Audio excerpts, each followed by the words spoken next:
안녕하십니까. 대전명생이 백승주입니다. 오늘은 유교 경전에 대해서 깊은 소양이 없습니다마는 최근에 시국 사태에 비추어서 선비들이요 수신제가 치국 평천하하시라는 주제로 한번 말씀을 드려보겠습니다. 사실 우리 헌법 전문에는 대한민국은 오랜 동양적 유교적 역사와 전통 속에서 대통령, 국회의원 등이 선출되거나 그로부터 위임받은 권한을 행사하는 덕망 있는 공직자들이 통치하거나 정치하거나 행정 자치하는 그런 질서정연한 나라입니다. 다시 말해서 서구적인 자유민주주의 기치와 유교적 왕도 정치 기반 위에서 법치가 확립되고 자유시장주의가 작동하는 그런 민주공화국입니다. 여기서 왕도 정치라는 말은 유교 철학적 관점에서 우리가 이해할 수 있는 정치 개념이라고 우리가 연상해 볼 수 있을 것인데요. 뭐냐면 소위 국민 사랑의 의미로서의 어질인과 올바름으로서의 의를 통해서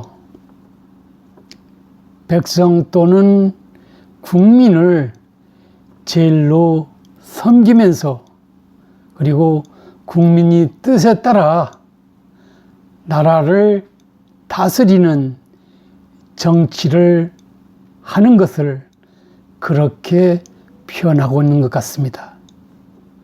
물론 그 반대의 개념으로서 권세와 무력을 사용하는 소위 말해서 패도 정치는 비난이 대상이 돼야만 합니다. 그런데 우리나라의 경우 특히 민주화 이후에 선출직이든 임명직이든 소위 고위공직자들의 어떤 그 이탈의 정도가 본의 아니게 아니면 국민의 뜻에 거슬려서 심각한 것으로 드러나 있습니다. 에브라함 링컨이 게티스버그에서 말한 민주정치 개념으로서 국민에 의한 국민을 위한 이런 정치 근간이 흐트러지고 있는 그런 상황이 아닌가 하는 그런 생각을 해봅니다. 이런 상황에서는 국민보다는 자신의 물욕, 명예욕에 사로잡힌 나머지 민주정치 근간을 훼손할 정도로 그 이탈 정도가 심각한 수준의 이런 것으로 국내외 언론 보도를 통해서나 여타 자료를 통해서 확인되고 있다고 해도 과언이 아닙니다.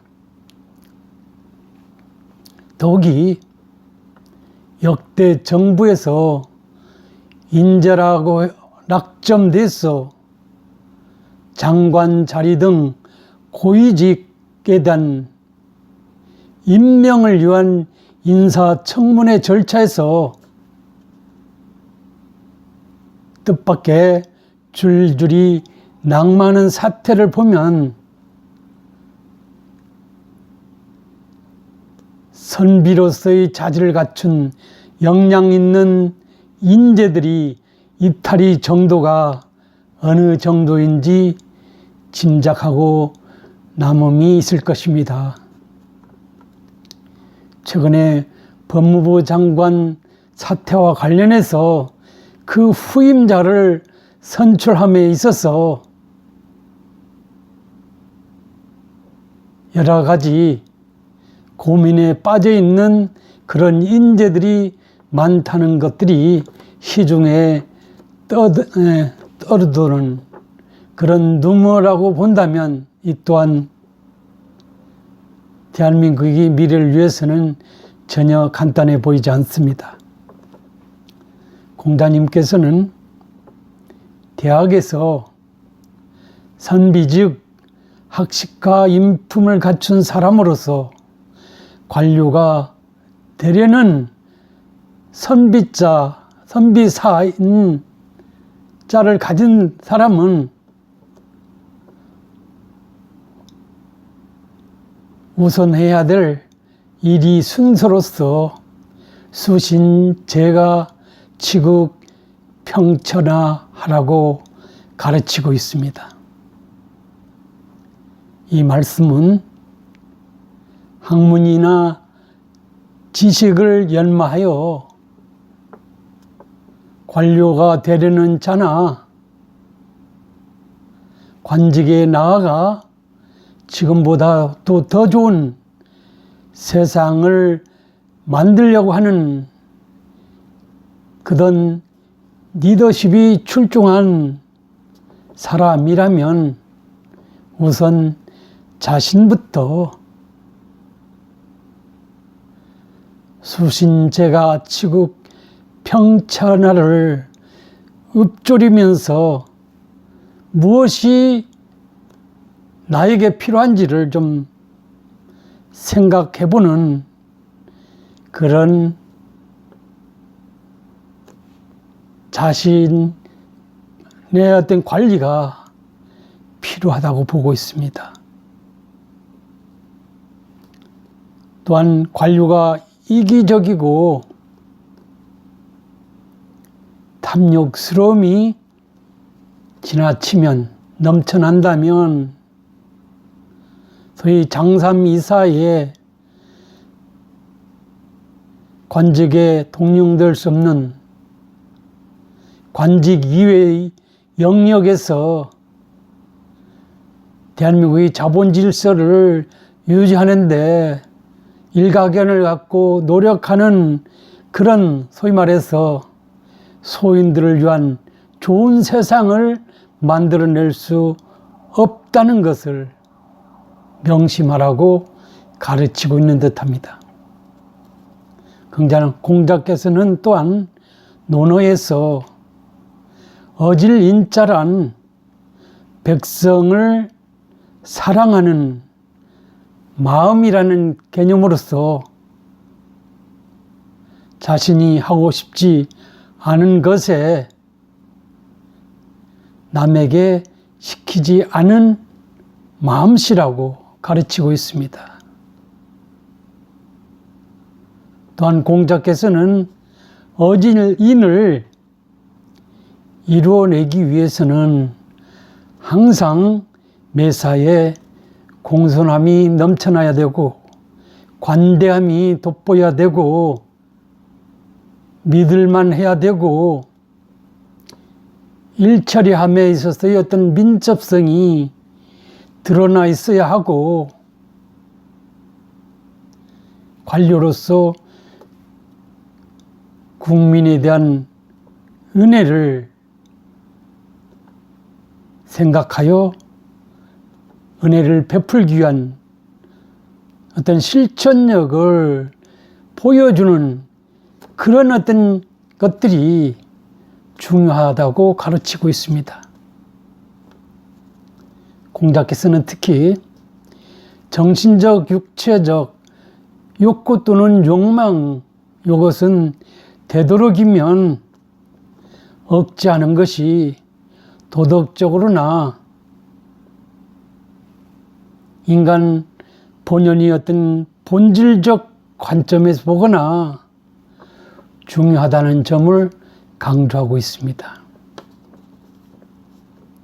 공자께서는 육체적인 욕구나 욕망을 극기하여 이겨내서 예로 돌아가는 것을 어질인이라고 하고, 욕구나 욕망을 이겨내기 위해서는 어떤 사물을 볼 때도, 어떤 말을 들을 때도, 무엇을 하기 위해서 움직일 때도 항상 예에 어긋나지 않도록 해야 된다는 것을 가르치고 있습니다.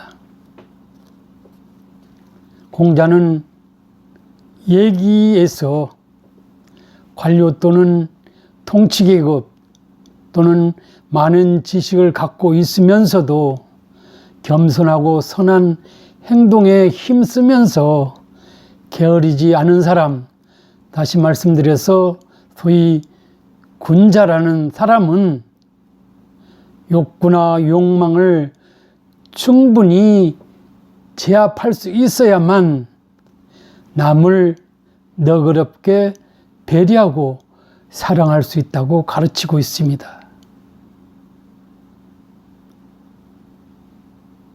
공직자들에게 와 닿는 말이 되겠습니다. 민주주의, 민주정치라는 말은 국민의 뜻에 따라서 정치한다, 통치한다, 자치한다고 말할 수 있는 것입니다. 그런 점에서 오늘 제가 여러분한테 감히 공자님 말씀을 몇 가지 흥성하지만 말씀드리는 이유는 좀 일리가 있어 보인다는 것입니다. 그리고 우리가 유사일에 어떤 유교적 어떤 시각에서 정치나 자치나 어떤 관료로서 어떻게 행세해야 되는 이런 것들을 우리가 판단할 수밖에 없다는 것. 물론 어떤 서구의 어떤 정치 사상이나 행정에 대한 전문 지식을 우리가 가미해서 21세기적인 관점에서 우리가 판단해야 되겠습니다만은 근본적인 관점에서 비춰보건대 유교적 사상, 동양적 사상에 입각한 국민 뜻에 따라서 국민을 위해서 저희고 공손함을 보이고 관대함을 드러내고 믿음을 주고 일처리하면서 민첩함을 드러내고 그다음 국민에 대해서 배은망덕하지 않는 이런 어떤 대통령, 국회의원, 도지사, 하다못해 자치의원까지도 이 공자님의 말씀을 통해서 오늘 한번 되새겨 보면 어떨까 하는 그런 생각에서 감히 오늘 제가 여러분한테 말씀을 드려봅니다. 만약에 고위직에 오르는 선비형 인재들이 대통령님이 신뢰에 부합하게 국민 사랑의 입장, 그 다음에 처신에서 올바름을 통해서 백성을 섬기려고 자신이 부족한 도덕, 능력, 지식을 열심히 배우고 익혀왔었다면, 그래서 대통령님께서 인재 선발이 탁월함에 탄복하여 국민을 위해서 그 인재를 낙점했다면 국민 모두는 열렬히 박수 칠 것이라고 봐집니다. 반대로 그 반대의 상황에 처하는 경우 대통령님의 리더십의 오점을 남기게 될 것이라 봐집니다.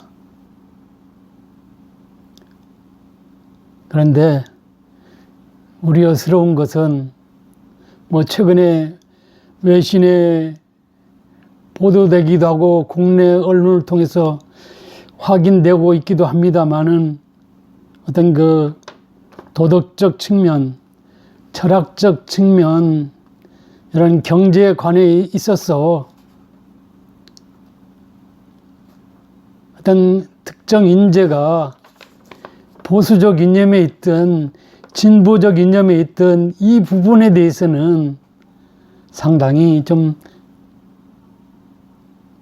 기대에 난망스러운 이런 처신들을 하는 것이 공공하게 드러나고 있다는 점에서 본다면 어떤 그 인재의 영입, 인재를 점지하는 것은 대단히 쉽지 않을 것이라고 보아집니다만은 어떻든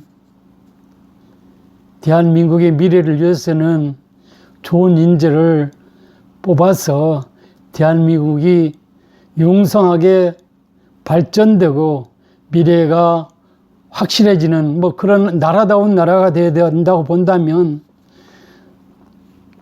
국민 입장에서 그다음에 위임 권력을 하는 그런 그 권한 있는 자 입장에서는 좀 어렵더라도 이런 유교적 관점에서 한번 촘촘히 생각하면서 적재적소의 인재를 선발해서 국군을 융성하게 하는 것이 좀 바람직하지 않느냐는 그런 말씀을 드려봅니다. 오늘 아침 언론들은 전 법무부 장관의 피의자 신분으로 검찰에 출두했다는 보도를 일제히 보도하고 있습니다. 개인적으로도 그분의 어떤 명망석이라든지 평소에 이런 그 말씀 잘하심이라든지 이런 것에 대해서 유심히 저도 관찰을 해왔습니다만은 아쉬운 감을 금치 못하겠습니다. 어쨌든 오늘 유교적 관점에서 대한민국의 미래를 위해서 인재는 어떻게 뽑혀야 되고 점지돼야 되고 하는 이런 부분을 한번 여러분한테 말씀을 드려봤습니다. 여러분은 평소에 이런 부분에 대해서 어떻게 생각하십니까? 내년 4월 국회의원 선거시 유교적 관점에서 누가 우리 지역을 위해서 아니면 대한민국의 미래를 위해서 인재인지를 좀 곰곰이 따져보고 한 표를 행사하면 어떨까 하는 그런 마음을 감히 말씀을 드려보겠습니다. 오늘은 이 정도로 하겠습니다. 감사합니다.